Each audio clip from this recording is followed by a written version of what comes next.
Hello everyone, आज हम continue करेंगे क्लास 12 का चैप्टर मैग्नेटिज्म। लास्ट लेक्चर में हमने बात करी थी कि अगर हम किसी भी मैग्नेटिक फील्ड में एक चार्ज को मूव कराते हैं तो उसमें एक फोर्स लगता है जिसे हम कहते हैं मैग्नेटिक फोर्स। ठीक है, तो हमने मैग्नेटिक फोर्स की बात करी थी। अगर हम एक चार्ज को मूव कराते हैं तो वो मैग्नेटिक फोर्स किसके बराबर आया था? क्यू वी क्रॉस बी के बराबर आया था। Q into V cross B के बराबर आपका ये मैग्नेटिक फोर्स आया था। ठीक है, तो आज हम बात करेंगे इसी को कंटिन्यू करते हुए कि आपने जो फोर्स लगाया, इस फोर्स की वजह से जो चार्ज है आपका, उसका पाथ किस तरीके से हो जाएगा, उसका मूवमेंट किस, ये कह सकते हैं किस पाथ में ट्रेवल करेगा। ठीक है, चलिए स्टार्ट करते हैं आज का lecture. Path travelled by a charge in a magnetic field. तो लेक्चर रहेगा path traveled by a charge placed in a magnetic field। Magnetic field, अगर एक मैग्नेटिक फील्ड में हम रख देते हैं तो किस तरीके से वो मूव करेगा ये हमें समझना है। ठीक है, चलिए, तो हमें एक चीज पता है, पहले तो फोर्स की डायरेक्शन इंपॉर्टेंट है। क्या होती थी फोर्स की डायरेक्शन? जब भी एक चार्ज को मैग्नेटिक फील्ड में रखा जाता था तो उसकी जो डायरेक्शन होती थी वो हमेशा म्यूचुअली परपेंडिकुलर होती थी मैग्नेटिक फील्ड और वेलोसिटी के। म्यूचुअली परपेंडिकुलर होती थी, मतलब ना ही वो वेलोसिटी की डायरेक्शन में होगा ना ही वो मैग्नेटिक फील्ड की डायरेक्शन में होगा। It will be perpendicular to both. जैसे अगर हमने चार्ज को यहां रख दिया, मैग्नेटिक फील्ड अंदर को है और वेलोसिटी की डायरेक्शन यहां है, तो फोर्स कहां को लगेगा? फोर्स लगेगा आपका इन दोनों के परपेंडिकुलर। मैग्नेटिक फील्ड अंदर को, वेलोसिटी की डायरेक्शन आपकी मिडिल फिंगर से दिखाते थे और आपका थंब क्या होता था? फोर्स दिखाता था। क्लियर हो रहा है? तो ये जो होता था हमने यही पढ़ा था। तो जब हम बात करते हैं कि अगर हम चार्ज को मूव करा रहे हैं इन अ मैग्नेटिक फील्ड तो इस तरीके से फोर्स लगता था। अच्छा, सपोज करिए अब ये जो फोर्स है ये क्या करेगा? ऑब्वियस बात है, इस पार्टिकल आगे जाना चाहता है लेकिन ये फोर्स इसको ऊपर को मूव कराएगा, तो ये इसकी प्रोजेक्शन थोड़ी सी इस तरह हो जाएगी, है ना। ये आपका पार्टिकल इस तरीके से ऊपर वाली डायरेक्शन को इस फोर्स की वजह से एक वेलोसिटी गेन करेगा, मतलब ये थोड़ा सा इधर को चेंज हो जाएगा। ठीक है, लेकिन अगर मैं इधर बात करूं, इधर आ गया पार्टिकल, उसके बाद देखते हैं वेलोसिटी उसकी ऊपर को रहेगी, वापस मैग्नेटिक फील्ड इनसाइड, वेलोसिटी ऊपर को, फोर्स कहां को आ गया? इधर को। तो आप देखेंगे कि पार्टिकल जो है ना, ये हमेशा, ये जो फोर्स है ये हमेशा सेंटर की तरफ एक्ट कर रहा है। और सेंटर किसका? क्योंकि ये पार्टिकल जो है एक सर्कुलर मोशन की तरह पाथ ट्रेवल करेगा, सर्कुलर मोशन की तरफ ये एक आपका मूवमेंट दिखाएगा। क्लियर हो गया? तो हमें एक चीज समझनी है कि आपका जब ये पार्टिकल एक मैग्नेटिक फील्ड में मूव करता है तो it traces a path that is circular in shape. Circular motion होता है आपका। क्लियर हो जाएगा? समझ आ गया? अच्छा, तो अब बात आती है ये फोर्स कैसा एक्ट करेगा। देखिए हमने पढ़ा था सर्कुलर मोशन में दो फोर्स जरूरत होते हैं। एक बॉडी सर्कुलर मोशन कब कर सकती है? उसमें दो फोर्स लगते हैं, एक सेंट्रीपिटल और सेंट्रीफ्यूगल फोर्स। ठीक है, तो ये फोर्स कौन सा हो गया? ये अंदर को लग रहा है, इसकी वजह से इसको क्या कहा जाएगा? Centripetal force. और ये जो सेंट्रीपिटल फोर्स है, अंदर को जो लगता है वो सेंट्रीपिटल फोर्स हो गया, बाहर को सेंट्रीफ्यूगल फोर्स हो गया। तो ये सेंट्रीपिटल फोर्स है जिसकी वजह से ये सर्कुलर मोशन कर रहा है। क्लियर हो गया? तो हम इससे एक इंपॉर्टेंट पॉइंट बात कर सकते हैं। इंपॉर्टेंट हमारे लिए क्या है? when a charge moves in magnetic field,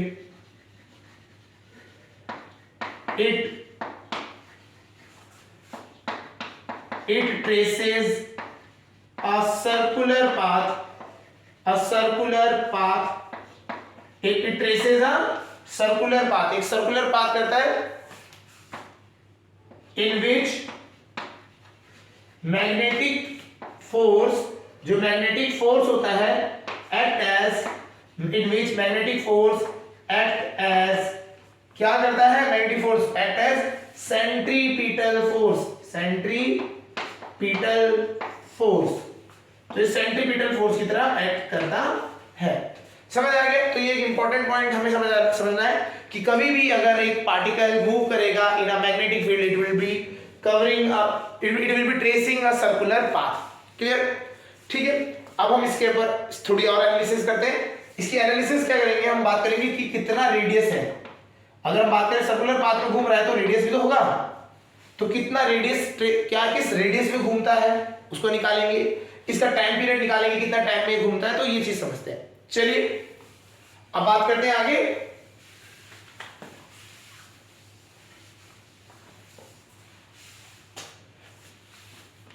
radius and time period of a charge moving in magnetic field, अब रेडियस निकालेंगे और चार्ज निकालेंगे। मैग्नेटिक फील्ड में अगर कोई चार्ज मूव कर रहा है, ठीक है। चलिए बहुत सिंपल डेरिवेशन है, इसको समझते हैं। हमें पता है मैग्नेटिक फील्ड हमने मान लिया अंदर को जा रही है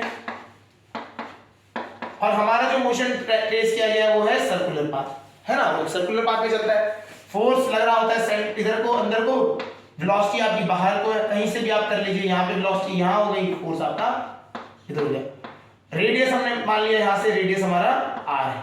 क्या है? Radius R. ठीक है, चलिए अब हम बात करते हैं किस तरह से सॉल्व करेंगे। ठीक, हमने पढ़ा था सर्कुलर मोशन में कि आपका जब भी कोई बॉडी सर्कुलर पाथ में ट्रैवल करती है तो एक फोर्स बाहर को लगता है, दैट इज सेंट्रीफ्यूगल फोर्स। क्या होता है? सेंट्रीफ्यूगल फोर्स, और उसकी वैल्यू होती है mv²/r। mv²/r। कोई भी बॉडी सर्कुलर मोशन तभी कर पाएगी जब उसमें दो फोर्स लगेंगे, एक होगा सेंट्रीपिटल फोर्स, एक होगा सेंट्रीफ्यूगल फोर्स। सेंट्रीपिटल फोर्स अंदर को होगा, सेंट्रीफ्यूगल फोर्स बाहर को होगा। क्लियर है? तो हमें ये चीज समझनी है ना, तो इसको यहां से समझते हैं। फॉर सर्कुलर मोशन होने के लिए, सर्कुलर मोशन होने के लिए आपका सेंट्रीफ्यूगल फोर्स, जो centrifugal force should be equal to magnetic force. हाँ या ना? जो मैग्नेटिक फोर्स है वो है सेंट्रीपिटल फोर्स, तो सेंट्रीफ्यूगल फोर्स सेंट्रीपिटल फोर्स के बराबर होना चाहिए। ठीक है, चलिए कर देते हैं। यहीं पे मैग्नेटिक फोर्स हो गया F और सेंट्रीफ्यूगल फोर्स हो गया mv²/r, mv²/r।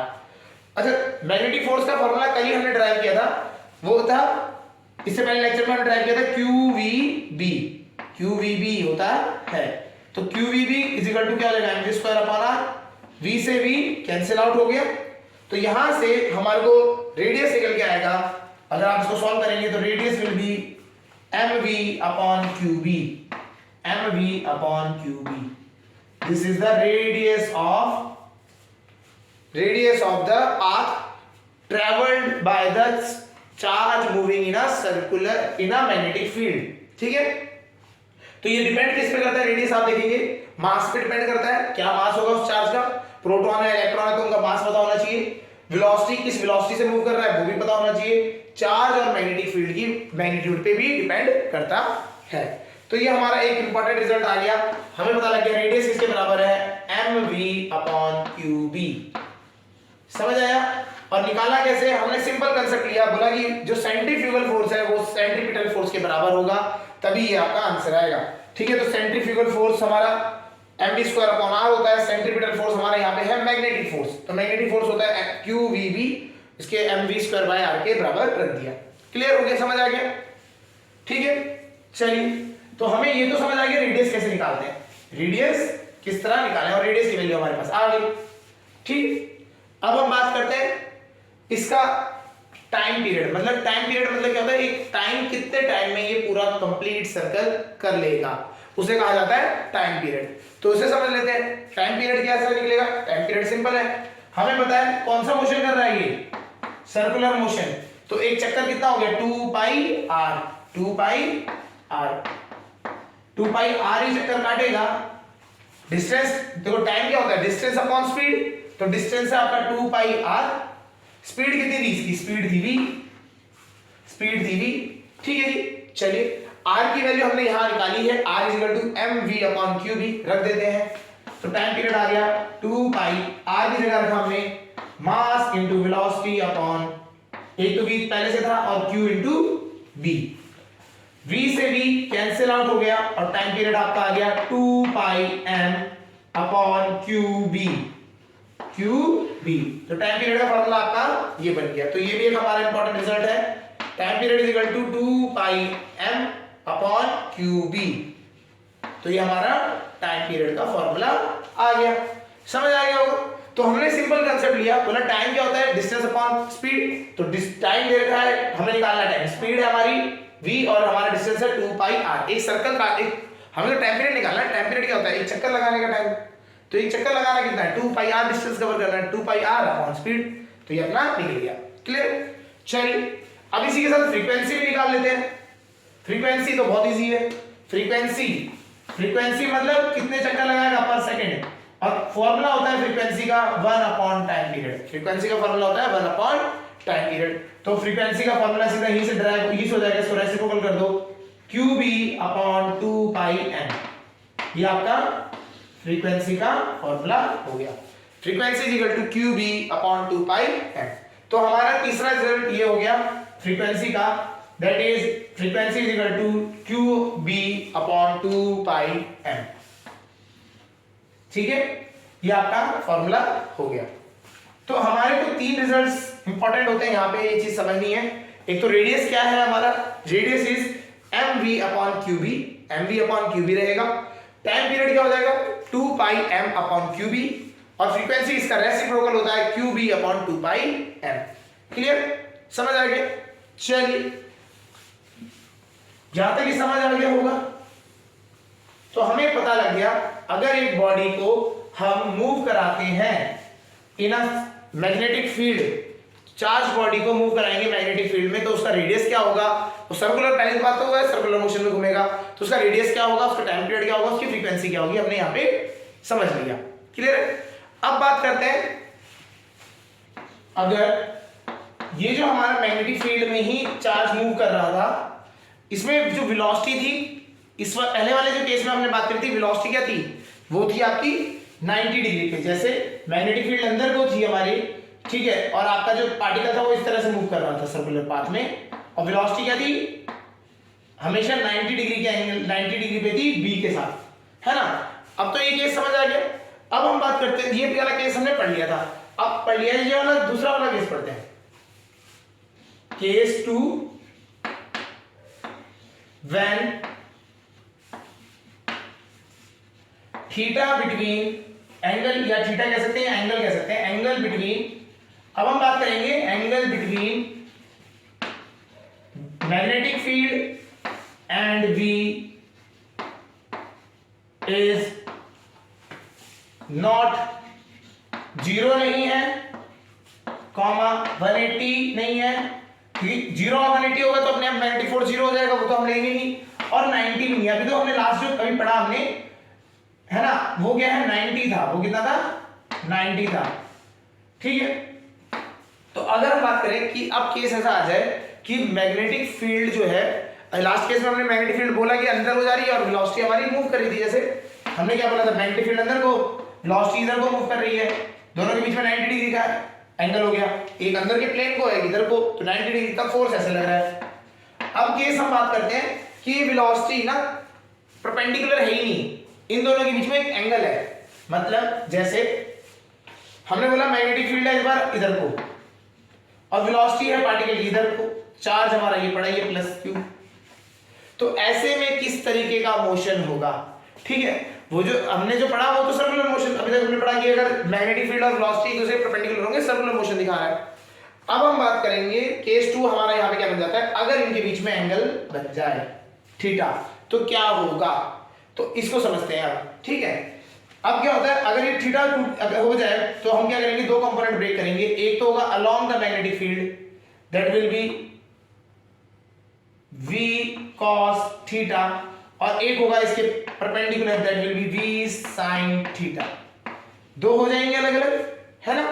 मैग्नेटिक फील्ड अगर आपकी एंगल बनाएगी वेलोसिटी के साथ, तो इस तरीके से कंपोनेंट ब्रेक कर देंगे। v को हमने गायब कर दिया दो हिस्सों में, तो एक तो दो वेलोसिटीज बन गई, एक तो हो गई आपकी जो कि अलोंग द मैग्नेटिक फील्ड है, और एक होगी जो perpendicular to the magnetic field है। अब देखेंगे जो परपेंडिकुलर होता है उसकी वजह से क्या बनता है, सर्कुलर मोशन। क्या बनता है, सर्कुलर मोशन। बट ये वाला जो है v cos थीटा, ये उसे आगे को भी मूव कराएगा। तो बॉडी सर्कुलर मोशन के साथ साथ, बॉडी जो है हमारी ये सर्कुलर मोशन के साथ साथ क्या करेगी, आगे को भी मूव करेगी in during the direction of magnetic field. और ये कौन सा पाथ बनता है, इस टाइप से जो पाथ बनता है उसे कहते हैं हेलिकल पाथ। क्या पाथ कहते हैं, हेलिकल पाथ। तो आपको ये समझना है, जब भी हम एक चार्ज को मूव कराते हैं इन मैग्नेटिक फील्ड, तो दो केस बन जाते हैं। दो केस क्या बन जाते हैं, पहला केस अगर एंगल जो है वो 90 डिग्री हो जाए तो कैसा होगा, अगर 0 और 180 हो जाए तो मूवमेंट ही नहीं करेगा, मतलब वो अपना एक कांस्टेंट स्ट्रेट लाइन में चले जाएगा, उसमें कोई प्रॉब्लम ही नहीं है। 90 हो जाए तो एक सर्कुलर पाथ बनाएगा। अगर कोई और एंगल आ जाए थीटा, तो वो क्या करता है, वो हेलिकल पाथ बनाता है। जो आपका पार्टिकल है वो हेलिकल पाथ बनाता है, वे आगे जाता है। हेलिकल पाथ मतलब देखिए इसमें v sin थीटा वाला कंपोनेंट तो क्या बनवाएगा, सर्कल बनाएगा, और ये v cos थीटा वाला उसको आगे को मूव कराएगा। तो क्या हुआ, सर्कल भी बन रहा है और आगे भी मूव कर रहा है, सर्कल भी बन रहा है और आगे को भी मूव कर रहा है। तो इस तरीके से हेलिकल पाथ बनता चले जाएगा, जो कि स्प्रिंग जैसा स्ट्रक्चर बनेगा। क्लियर हो गया, ठीक है। चलिए इसकी एनालिसिस कर लेते हैं, ये समझ लेते हैं कैसे होता है। ठीक, देखिए हमने बोला यहां पे मैग्नेटिक फील्ड थी b, ये एंगल v वेलोसिटी इस डायरेक्शन में हमने दे दी, एंगल इनके बीच में हो गया थीटा, तो दो कंपोनेंट ब्रेक कर दिए हमने, v sin थीटा और v cos थीटा, ये दो कंपोनेंट आ गए। ठीक है, ये वाला जो कंपोनेंट है ये इसको देगा सर्कुलर मोशन, और v cos थीटा इसको आगे ले जाएगा हेलिकल मोशन में।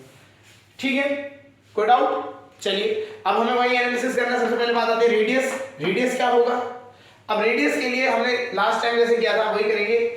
सेंट्रीपिटल फोर्स सेंट्रीफ्यूगल फोर्स के बराबर हो जाएगा। सेंट्रीपिटल फोर्स कितना है, सेंट्रीपिटल फोर्स हो गया आपका QVB। अब यहां पे होता है QVB, लेकिन अब V नहीं है यहाँ पे, कौन सा पार्ट है जो V की जगह पे काम कर रहा है, V sin थीटा। तो हम यहां लिखेंगे QVB sin थीटा। और सेंट्रीफ्यूगल फोर्स कितना होता है, mv²/r। तो mv sin थीटा का होल स्क्वायर बाय r। तो v sin थीटा से v sin थीटा कट गया ऊपर से, तो हमारा रेडियस आ गया q, ये अच्छा ये r इधर आएगा, इधर को हो जाएगा आपका mv sin theta upon qb, mv sin theta upon qb। ये हमारा क्या आ गया, रेडियस आ गया। समझ आ गया? तो हेलिकल पाथ जो बनेगा, इसका जो रेडियस है, ठीक है, सेंटर लाइन से इसका रेडियस जो बनेगा वो that will be mv sin theta upon qb। ठीक, अब आते हैं टाइम पीरियड। टाइम पीरियड हमने निकाला था लास्ट टाइम 2 पाई, रेडियस कितना बन रहा है 2 पाई r, और टाइम लग रहा है सिर्फ इसके अपॉन टाइम में क्या होता है, डिवाइड हो रहा है वेलोसिटी v। अच्छा ये v कौन सी वेलोसिटी है, ये v वेलोसिटी है जो कि इसको टेंजेंशियल वेलोसिटी लग रही है। तो यहां वेलोसिटी है टेंजेंशियल v sin थीटा, यहां टेंजेंशियल वेलोसिटी कितनी है v sin थीटा। तो रखते हैं, तो टाइम पीरियड का फॉर्मूला आया 2 पाई r की जगह आ जाएगा mv अपॉन qv। ये हमारा टाइम पीरियड आ गया। सॉरी ये v तो आएगा ही नहीं, हट जाएगा, v sin थीटा तो कट गया। v sin थीटा से m, अगर ये रखोगे आप वैल्यू r की जगह पे 2 पाई बचेगा, m v sin थीटा से नीचे वाला v sin थीटा कट जाएगा, और टाइम पीरियड आ गया 2 पाई m अपॉन qv। अब बात आती है एक तीसरी टर्म है, दैट इज पिच। पिच मतलब क्या हुआ, जब एक देखिए ये बन रहा था सर्कुलर पाथ और अब मूवमेंट भी हो रही है आगे को, तो इस सर्कुलर पाथ के साथ आगे भी मूव करता हुआ हेलिक्स बना रहा है। तो ये जो हेलिकल बनाते हुए आगे जा रहा है, तो पिच क्या होता है, एक सर्कल कंप्लीट करते करते वो कितना आगे बढ़ गया उसे कहा जाता है पिच, उसे क्या कहा जाता है, पिच। तो अब हमें वही निकालना है कि पिच कितना है। पिच क्या हो रहा है आप समझते हैं, सर्कल बनने में कितना टाइम लग रहा है t, और इसको आगे कौन मूव करा रहा है, v cos थीटा, आगे मूव करा रहा है v cos थीटा। तो पिच क्या हो जाएगा, पिच तो होता है डिस्टेंस, ये पिच होता है डिस्टेंस। तो pitch is equal to speed into time. Speed कितनी है v cos थीटा, क्योंकि ये वाली स्पीड तो है जो आगे लेके जा रही है, इनटू टाइम, टाइम से मल्टीप्लाई कर दो तो ये आपका आ गया 2 pi mv cos theta upon qb। B. तो ये पिच का फॉर्मूला हो गया, समझ आया? तो आपको ये चीज समझनी है, कभी भी एक चार्ज पार्टिकल को आप मोशन देते हो इन अ मैग्नेटिक फील्ड तो दो केसेस बन जाते हैं। पहला केस कि अगर वो 90 डिग्री पे मूव कर रहा है मैग्नेटिक फील्ड से, जो उसकी वेलोसिटी है वो 90 डिग्री पे, तो सिंपल क्या बनाएगा, सर्कुलर पाथ बनाएगा, जिसमें जो रेडियस होगा उसकी वैल्यू आएगी mv/qb। टाइम पीरियड जो होगा it will B 2πm/qb। Frequency क्या हो जाएगी इसकी, उल्टा हो जाएगा, qb/2πm ये होगा। बट अगर मैग्नेटिक फील्ड और वेलोसिटी के बीच में एंगल आ जाए थीटा, तो ऐसे केस में ये पाथ जो होगा वो होगा सर्कुलर की जगह हेलिकल पाथ हो जाएगा, और हेलिकल पाथ का जो रेडियस होगा उसका फॉर्मूला होगा mv/θ/qb। ठीक है, और टाइम पीरियड वही रहेगा जो उसमें था, क्योंकि सर्कुलर पाथ में जो वेलोसिटी थी वो इसमें इन्वॉल्व होती ही नहीं है, तो 2πm/qb रहेगा।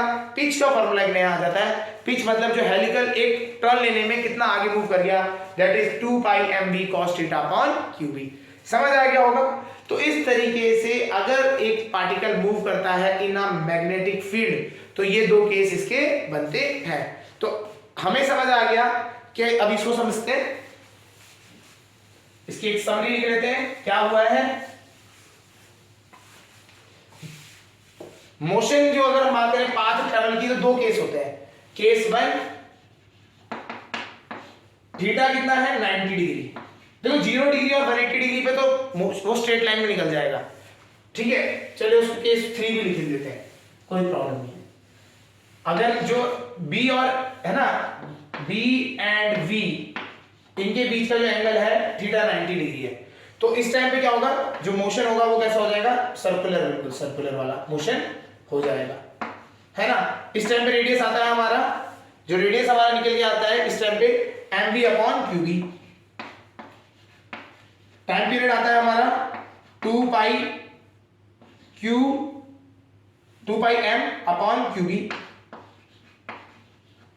ठीक है। फ्रीक्वेंसी इसका उल्टा होता है, वो तो हमें पता होना चाहिए, ठीक है। केस 2 यहां पे से लिख देते हैं, theta not equal to 0 degree, 180 degree, 90 degree इनमें नहीं है, इसके अलावा है। तो पाथ कैसा बनेगा, हेलिकल। कैसा बनेगा, हेलिकल। तो हेलिकल में क्या है, ये सेंटर लाइन है, इससे रेडियस निकलता है, दो टर्न्स के बीच में, इसको पिच कहते हैं। तो रेडियस निकल के आता है यहाँ पे आपका mv/θ/qb, और पिच जो निकल के आता है, टाइम पीरियड वही रहता है, टाइम पीरियड होता है 2m/qb। पिच का फॉर्मूला आता है आपका यहां से, दैट इज v cos θ और इनटू क्या हो जाता है टाइम से, तो 2πmv cos θ/qb, ये आपका पिच का फॉर्मूला बन गया। लास्ट केस भी लिख लेते हैं, केस बना देते हैं, third case, theta is equal to 0 degree and 180 degree. जब 0 डिग्री होगा साइन 0 कितना हो जाएगा, 0, तो साइन 0 हो जाएगा तो रेडियस तो बनेगा नहीं, पाथ क्या होगा उसका, एक स्ट्रेट लाइन में v वेलोसिटी से मूव करता हुआ चले जाएगा without any deflection, straight line, straight path, straight path, ठीक है।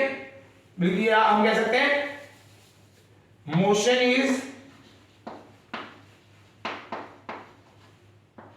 इन अ लाइन